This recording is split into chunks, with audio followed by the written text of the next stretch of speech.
Now, John Keats' poem To Autumn, his ode, is one of the most famous poems in the English language. John Keats was born on the 31st of October 1795, and he composed this poem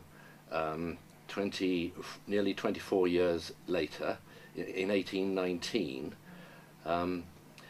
which was derived largely from a walk that he was doing near Winchester one autumnal evening along the River Itchen while staying with his friend Charles Armitage Brown.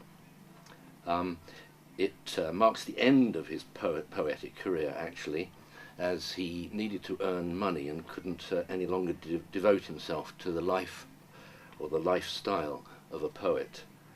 And a little over a year following the publication of the poem To Autumn, he died in Rome, aged 25. Pretty remarkable when you consider his achievements. So the poem has three 11-line stanzas describing a progression through the season from early autumn to mid-autumn to just the start of winter, and it personifies autumn. So when the poem says "thee," it's talking about autumn, not a person.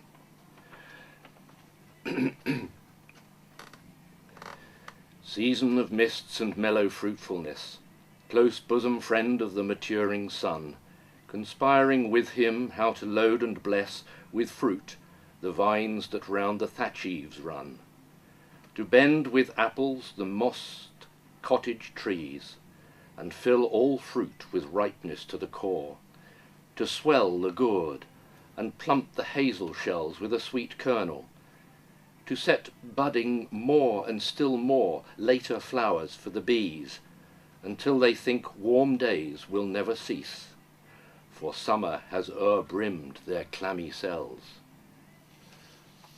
Who hath not seen thee oft amid thy store?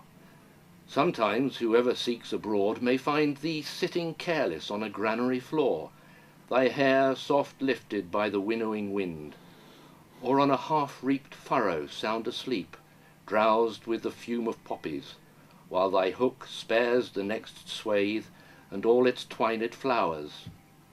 And sometimes, like a gleaner, thou dost keep steady thy laden head across a brook, or by a cider press with patient look thou watchest the last oozings hours by hours. Where are the songs of spring? Aye, where are they? Think not of them, thou hast thy music too, while barred clouds bloom the soft dying day, and touch the stubble plains with rosy hue.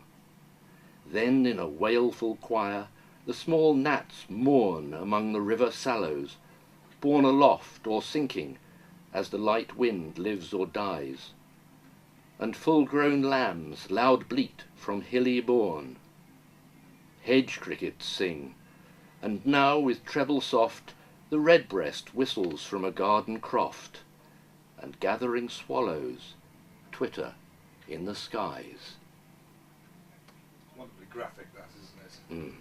And very descriptive. I'm really intrigued, Derek, to find that this was inspired by the... Thank goodness that's over, eh?